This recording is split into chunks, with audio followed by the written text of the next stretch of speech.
ಶ್ರೀ ಚಂದ್ರಶೇಖರ ಭಾರತಿ ಮಹಾಸ್ವಾಮಿಗಳವರ ಜೀವನ ಚರಿತ್ರೆಯ ಮುಂದುವರೆದ ಅಧ್ಯಾಯ ಭಾಗ 11. ಕಳೆದ ಸಂಚಿಕೆಯಲ್ಲಿ ಸ್ವಾಮಿಗಳ ಅಂತರ್ಮುಖ ಸ್ಥಿತಿಯ ಬಗ್ಗೆ ನಾನು ಮಾಹಿತಿಯನ್ನು ಕೊಟ್ಟಿದ್ದೆ.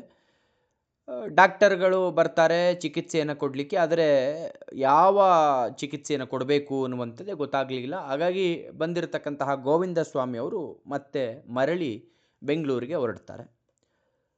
ಸ್ವಾಮಿಗಳಿಗೆ ಚಿಕಿತ್ಸೆ ಅನ್ನುವಂಥದ್ದೇನು ನಡೀಲಿಲ್ಲ. ಅಂತರ್ಮುಖವಾದಾಗ ಅವರನ್ನು ನಿರ್ಬಂಧದಲ್ಲಿ ಇಡ್ತಾ ಇದ್ರು, ಬಹಿರ್ಮುಖವಾದಾಗ ಸಾಮಾನ್ಯ ಸ್ಥಿತಿಯಲ್ಲೇ ಸ್ವಾಮಿಗಳಿರ್ತಾ ಇದ್ರು. ಬಹಿರ್ಮುಖ ಆದರೂ ಕೂಡ ಮಠದ ವ್ಯವಹಾರದ ಕಡೆ ಯಾವ ಗಮನವೂ ಇರ್ತಾ ಇರಲಿಲ್ಲ. ಪೂಜೆ ಆಗಲಿ ಪಾಠವಾಗಲಿ ಅವರಿಂದ ಏನು ನಡೀತಾ ಇರಲಿಲ್ಲ. ಇನ್ನು ಈ ಸ್ಥಿತಿ ಸುಧಾರಿಸುತ್ತೆ ಅನ್ನುವಂಥದ್ದು ಮಠದ ಧರ್ಮಾಧಿಕಾರಿಯಾಗಿರ್ತಕ್ಕಂತಹ ಶ್ರೀಕಂಠ ಶಾಸ್ತ್ರಿಗಳಿಗೆ ಅನ್ನಿಸ್ಲಿಲ್ಲ. ಆ ಕಾರಣಕ್ಕಾಗಿ ಮಠದ ಭವಿಷ್ಯದ ದೃಷ್ಟಿಯಿಂದಾಗಿ ಬೇರೊಬ್ಬರನ್ನು ಸ್ವಾಮಿಗಳಾಗಿ ಮಾಡಿಕೊಂಡು ಮಠದ ಆಡಳಿತವನ್ನು ಅವರಿಗೆ ವಹಿಸಿದರೆ ಒಳ್ಳೆಯದು ಅಂತೇಳಿ ಶ್ರೀಕಂಠ ಶಾಸ್ತ್ರಿಗಳು ಅನ್ಕೋತಾರೆ.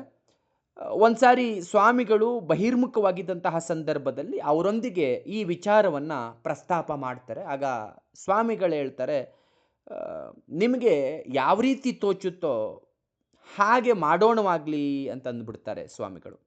ಇಂತಹ ಸಂದರ್ಭಗಳಲ್ಲಿ ಸ್ವಾಮಿಗಳ ಪ್ರತಿಕ್ರಿಯೆಯನ್ನು ಸೂಚಿಸ್ತಕ್ಕಂತಹ ಒಂದು ಪ್ರಸಂಗ ನಮಗೆ ನೆನಪಾಗುತ್ತೆ. ಇದನ್ನು ಆರ್ ಕೃಷ್ಣಸ್ವಾಮಿ ಅಯ್ಯರವರು ತಮ್ಮ ಗ್ರಂಥವೊಂದರಲ್ಲಿ ಬರೀತಾರೆ. ಆಗ ಕೃಷ್ಣಸ್ವಾಮಿ ಅಯ್ಯರವರು ತುಂಗಾ ನದಿಯ ಆಚೆಯ ದಂಡೆಯ ಹತ್ರ ಇರುವಂತಹ ಗುರುಗಳ ಕುಟೀರದಲ್ಲಿ ಗುರುಗಳು ತಂಗಿರ್ತಾರೆ. ಸ್ವಾಮಿಗಳು ಸಾಮಾನ್ಯವಾಗಿ ನರಸಿಂಹವನದಲ್ಲೇ ತಂಗಿರ್ತಾ ಇದ್ರು. ಒಂದು ದಿನ ಮಠದ ಪರಿಚಾರಕರು ಸ್ವಾಮಿಗಳ ಕುಟೀರದಿಂದ ಸಾಮಾನುಗಳನ್ನು ನದಿಯ ಈಚೆದೆಡೆ ಅಂತಂದರೆ ಶೃಂಗೇರಿಯ ದೇವಸ್ಥಾನ ಇದೆಯಲ್ಲ, ಈಚೆದೆಡೆಗೆ ಅಲ್ಲಿರ್ತಕ್ಕಂತಹ ಸಾಮಾನುಗಳನ್ನು ಸಾಗಿಸ್ತಾ ಇರ್ತಾರೆ. ಆಗ ಈ ಅಯ್ಯರವರು ನೋಡ್ತಾರೆ, ಕೃಷ್ಣಸ್ವಾಮಿ ಅಯ್ಯರವರು ಸಾಗಿಸ್ತಾ ಇರುವಂಥದ್ದನ್ನು. ಇವರು ಸ್ವಾಮಿಗಳ ದರ್ಶನವನ್ನು ಮಾಡಬೇಕು, ಆಶೀರ್ವಾದವನ್ನು ಪಡೆಯಬೇಕು ಅಂತ ಹೋಗಿರ್ತಾರೆ ಅಲ್ಲಿಗೆ. ಆದರೆ ಅಲ್ಲಿರ್ತಕ್ಕಂತಹ ಸಾಮಾನುಗಳನ್ನು ಪರಿಚಾರಕರು ಶಿಫ್ಟ್ ಮಾಡ್ತಾ ಇರ್ತಾರಲ್ಲ, ಆ ಘಟನೆಯನ್ನು ನೋಡಿ ಅಯ್ಯರವರು ಸ್ವಾಮಿಗಳಿಗೆ ನಮಸ್ಕಾರವನ್ನು ಮಾಡಿ ಕೇಳ್ತಾರೆ, ಸನ್ನಿಧಾನ ಆಚೆ ದಡಕ್ಕೆ ಹೊರಡುವುದಂತೆ ಅಂತ ಪೀಠಿಕೆ ಹಾಕ್ತಾರೆ. ಆಗ ಸ್ವಾಮಿಗಳು ನಸುನಗುತ್ತಾ ಹೇಳ್ತಾರೆ, ಹೌದು, ಇವತ್ತು ಮಳೆ ಬರಲಿದೆಯಂತೆ, ನದಿಯಲ್ಲಿ ಪ್ರವಾಹ ಇರುತ್ತೆ ಅಂತ ಅಧಿಕಾರಿಗಳು ತಿಳಿಸಿದ್ದಾರೆ. ಆ ಕಾರಣಕ್ಕಾಗಿ ಆ ಪೂಜೆಗೆ ಸಾಮಾನುಗಳನ್ನು ಆ ದಡದಿಂದ ಈ ದಡಕ್ಕೆ ತರ್ತಕ್ಕಂಥದ್ದು ಕಷ್ಟ ಅಂತ ನಾವೇ ಅಲ್ಲಿಗೆ ಹೋಗಿಬಿಟ್ರೆ ಒಳ್ಳೆಯದು ಅಂತೇಳಿ ಅಧಿಕಾರಿಗಳು ತಿಳಿಸಿದ್ದಾರೆ. ಆ ಕಾರಣಕ್ಕಾಗಿ ನಾನು ಇಲ್ಲಿಂದ ಅಲ್ಲಿಗೆ ಹೊರಡ್ತಾ ಇದ್ದೇನೆ, ಎಲ್ಲಿದ್ದರೇನು ಅಂತೇಳಿ ಗುರುಗಳು ಮಾತನ್ನು ಮುಂದುವರಿಸ್ತಾರೆ. ನೀವು ಇಲ್ಲಿಯೇ ಇರಿ, ನೀವೇನು ಆ ಕಡೆಗೆ ಬರಬೇಕಾಗಿಲ್ಲ, ಇವತ್ತೇನು ಮಳೆಯೂ ಬರೋಂಗಿಲ್ಲ, ಪ್ರವಾಹವೂ ಬರೋದಿಲ್ಲ, ನೀವು ಎಲ್ಲಿದ್ದೀರೋ ಅಲ್ಲೇ ಇರಿ ಅಂತೇಳಿ ಸ್ವಾಮಿಗಳು ಮಾತನ್ನು ಮುಗಿಸ್ತಾರೆ. ಆಗ ಕೃಷ್ಣಸ್ವಾಮಿ ಅಯ್ಯರವರು ಸ್ವಾಮಿಗಳಿಗೆ ಹೇಳ್ತಾರೆ, ಮಳೆ ಬರೋಗಿಲ್ಲ ಅನ್ನುವಂಥದ್ದು ತಮ್ಮ ಅಭಿಪ್ರಾಯ ಆಗಿದ್ದಿದ್ರೆ ಅದನ್ನು ಅಧಿಕಾರಿಗಳಿಗೆ ತಿಳಿಸ್ಬೋದಾಗಿತ್ತಲ್ಲ. ಮಠದಲ್ಲಿ ನಡೆಯಬೇಕಾಗಿರ್ತಕ್ಕಂಥದ್ದು ಸ್ವಾಮಿಗಳ ಮಾತೋ ಅಧಿಕಾರಿಗಳ ಮಾತೋ.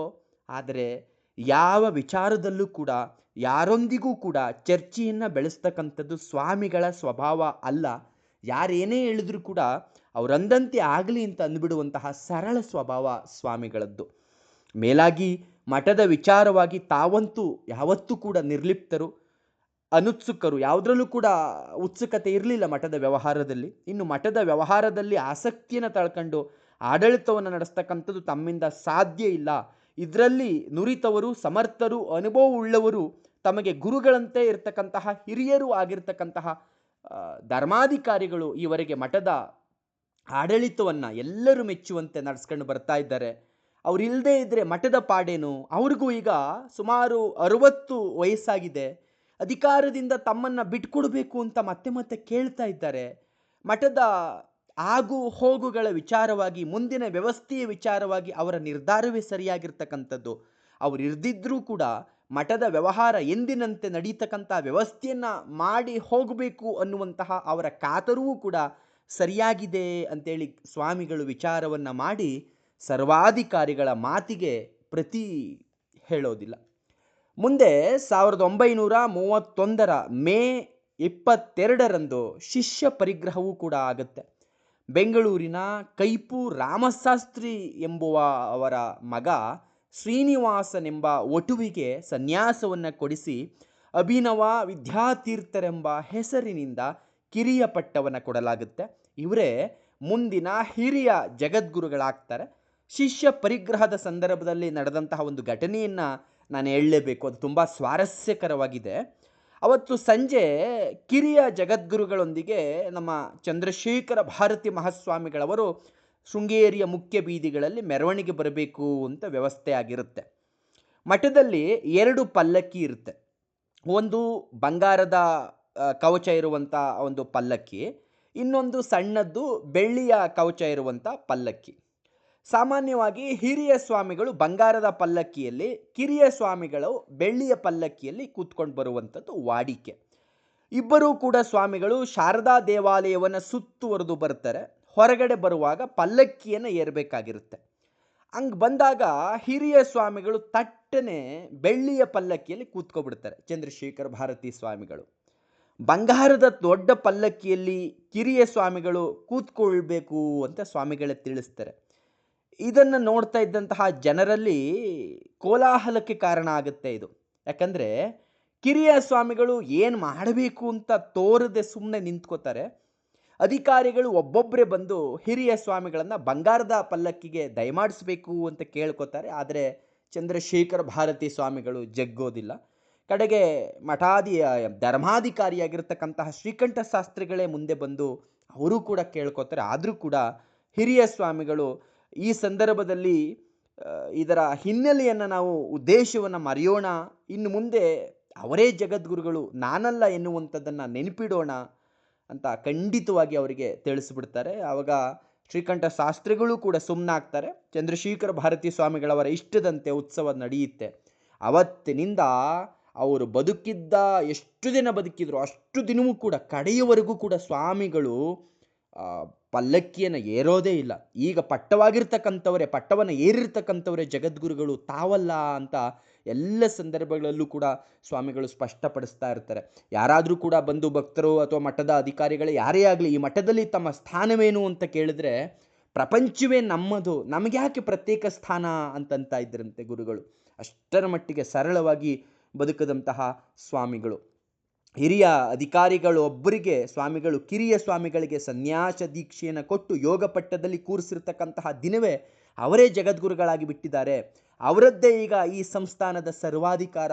ನಾವು ಕರ್ಮಾಯುಕ್ತವಾಗಿ ಪ್ರಾಪ್ತವಾಗಿರ್ತಕ್ಕಂತಹ ಈ ಶರೀರದ ಅವಸಾನ ಕಾಲವನ್ನು ನಾವು ನಿರೀಕ್ಷೆ ಮಾಡ್ತಾ ಇದ್ದೇವೆ ಅಷ್ಟೇ ಅಂತ ಅಧಿಕಾರಿಗಳಿಗೆ ತಿಳಿಸ್ತಾ ಇದ್ರಂತೆ.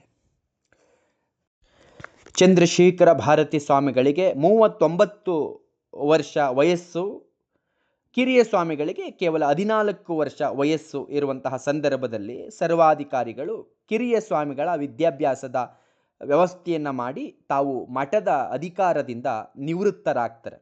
ಆಗ ಶ್ರೀಕಂಠ ಶಾಸ್ತ್ರಿಗಳಿಗೆ 62 ವರ್ಷಗಳು ವಯಸ್ಸಾಗಿರುತ್ತೆ. ಹಿಂದಿನ ಸ್ವಾಮಿಗಳ ಕಾಲದಲ್ಲಿ 24 ವರ್ಷ, ಈ ನಮ್ಮ ಚಂದ್ರಶೇಖರ ಭಾರತಿ ಸ್ವಾಮಿಗಳ ಕಾಲದಲ್ಲಿ 18 ವರ್ಷಗಳು ಮಠದ ಆಡಳಿತವನ್ನು ನಡೆಸಿ ಅದರಲ್ಲೇ ಮುಪ್ಪಾಗಿರ್ತಾರೆ. ಅವರು ನಿವೃತ್ತರಾಗುವಂತಹ ಸಮಯಕ್ಕೆ ಅವರ ಸಲಹೆಯಂತೆ ಸ್ವಾಮಿಗಳು ಮೈಸೂರು ಸರ್ಕಾರಕ್ಕೆ ಪತ್ರವನ್ನು ಬರೆದು ಒಬ್ಬ ನುರಿತ ಅಧಿಕಾರಿಯನ್ನು ಮಠದ ಲೆಕ್ಕಗಳನ್ನು ನೋಡ್ಕೊಳ್ಳಿಕ್ಕೆ ನೇಮಿಸಬೇಕು ಅಂತ ಕೇಳ್ಕೊತಾರೆ. ಆಗ ಮೈಸೂರು ಸರ್ಕಾರ ಒಬ್ಬ ನುರಿತ ಅಧಿಕಾರಿಯನ್ನು ನೇಮಿಸುತ್ತೆ. ಹೀಗೆ ಮಠದ ಆಡಳಿತವನ್ನು ಬಿಟ್ಟ ಮೇಲೆ ಶ್ರೀಕಂಠ ಶಾಸ್ತ್ರಿಗಳು ನಂಜನಗೂಡಿಗೆ ಹಿಂದಿರುಗಿ ನಂಜನಗೂಡಿಂದ 3 ಕಿಲೋಮೀಟರ್ ದೂರ ಇರತಕ್ಕಂತಹ ಕಲ್ಲಳ್ಳಿ ಎನ್ನುವಂತಹ ತಮ್ಮ ಊರಿನಲ್ಲಿ ಅವರು ನೆಲೆಸ್ತಾರೆ. 1950ರಲ್ಲಿ ಶ್ರೀಕಂಠ ಶಾಸ್ತ್ರಿಗಳಿಗೆ 80ನೇ ವಯಸ್ಸಾಗಿರುತ್ತೆ. ಆ 80ನೇ ವಯಸ್ಸಿನಲ್ಲಿ ಮೈಸೂರಿನಲ್ಲಿ ದೇಹವನ್ನು ತ್ಯಜಿಸ್ತಾರೆ. ಹಿಂಗೆ ಶಿಷ್ಯ ಪರಿಗ್ರಹ ಆದಮೇಲೆ ಸ್ವಾಮಿಗಳು ಮಠದೊಂದಿಗೆ ಇಟ್ಕೊಂಡಿರ್ತಕ್ಕಂತಹ ಅಲ್ಪ ಸ್ವಲ್ಪ ಸಂಬಂಧವನ್ನು ಕೂಡ ಕಡಿದುಕೊಂಡು ಬಿಡ್ತಾರೆ. ಮಠದ ಯಾವುದಾದ್ರೂ ಒಂದು ಸಮಸ್ಯೆಯನ್ನು ಯಾರಾದರೂ ಸ್ವಾಮಿಗಳ ಮುಂದೆ ತಗೊಂಡೋದ್ರೆ ಮೊದಲು ಸ್ವಾಮಿಗಳು ಶ್ರೀಕಂಠ ಶಾಸ್ತ್ರಗಳನ್ನ ಕೇಳಿ ಅಂತ ಇದ್ರು, ಈಗ ಜಗದ್ಗುರುಗಳನ್ನ ಕೇಳಿ ಅನ್ನಲಿಕ್ಕೆ ಶುರು ಮಾಡ್ಕೊಂಡ್ಬಿಡ್ತಾರೆ. ಶಿಷ್ಯ ಪರಿಗ್ರಹ ಆದಮೇಲೆ ಸ್ವಾಮಿಗಳು 23 ವರ್ಷಗಳ ಕಾಲ ಬದುಕಿರ್ತಾರೆ. ಅಷ್ಟೂ ಕಾಲ ಅವರು ಜೀವನ್ ಮುಕ್ತರಂತೆ ನಿಸ್ಸಂಗರಾಗಿ, ನಿರುತ್ಸುಕರಾಗಿ, ನಿರುದ್ವಿಗ್ನರಾಗಿ ಕಳೀತಾರೆ. ಹೊರಗಣ ಯಾವ ವ್ಯವಹಾರದಲ್ಲೂ ಕೂಡ ಆಸಕ್ತಿಯನ್ನು ತೋರಿಸ್ದೆ ಅಂತರ್ಮುಖ ಸ್ಥಿತಿಯಲ್ಲೇ ಸ್ವಾಮಿಗಳು ಹೆಚ್ಚು ಕಾಲವನ್ನು ಕಳೀತಾರೆ.